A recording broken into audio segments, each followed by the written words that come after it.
And if they have nuclear weapons, Mr. Prime Minister, what's to stop them from blackmailing their neighbors? What's to stop them from invading their neighbors? What's to stop them, for instance, further unleashing Hezbollah against Israel and threatening that if any of these Arab countries or Israel take certain actions, that they'll use these weapons? So it is a complete game changer for the Middle East, isn't it? For the world. For the world. First of all, they can put the entire world, they can take the entire world hostage.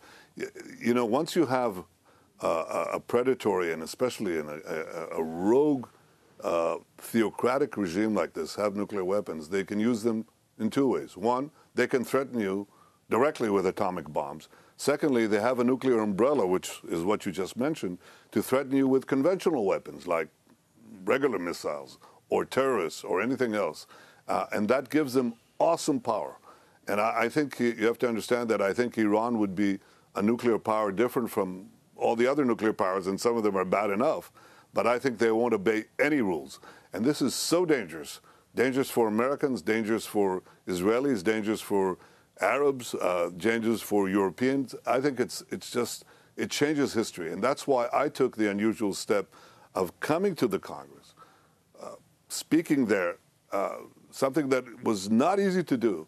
And I'm doing it now, too, and I'm going to continue doing this. And I think it's important to prevent Iran from having those means. And by the way, if you want to understand how bad this deal is, it not only gives Iran the freedom with an international legitimacy to enrich uranium on an unlimited quantity with much more sophisticated centrifuges in just a few years. It also gives them money, an enormous amount of money to boot. I mean, they're not, it's so absurd. They're lifting sanctions from these terrorists. The other day, just this week, Iran fired, the Revolutionary Guards of Iran fired a missile right in the vicinity of the U.S. consulate in Erbil in Iraq, okay? Those people who are firing these missiles, those people who have murdered Americans left and right, those people who are responsible for more terrorism around the world than anyone else, those people are going to be lifted off sanctions. That's what the Iranians are demanding.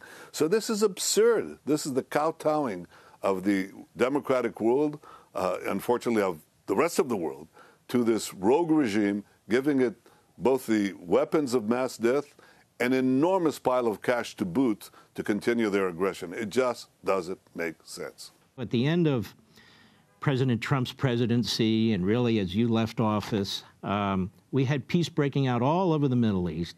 Iran really was being contained. Their economy was being choked off. We had a president who said, you're not going to get nukes, not while I'm president, and killed that deal. You were a very strong leader. You were also pushing with the Abraham Accords in partnership with our president. What happened to the Abraham Accords?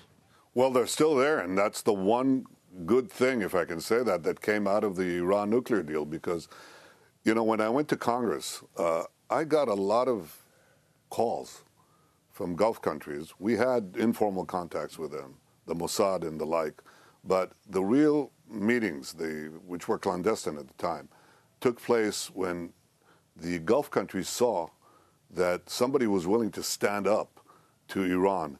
So we formed this tacit alliance based on a common security concern with Iran. But also, I think they saw the power of Israeli innovation, the power of the free market that we unleashed here with free market reforms and the high-tech explosion that happened in Israel.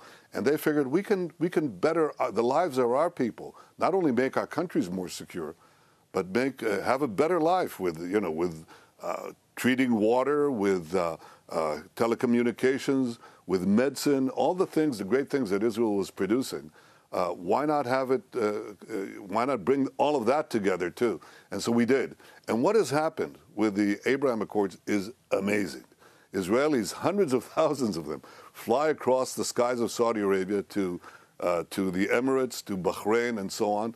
Israeli entrepreneurs are embracing Arab entrepreneurs. This is the real peace that we've always dreamed about. And it was added to that also the peace with Morocco and the peace with Sudan.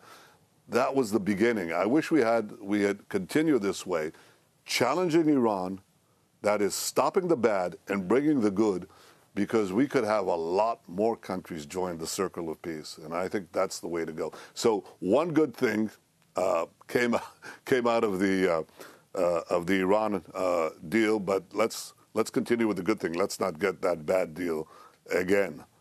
Stop the bad, advance the good.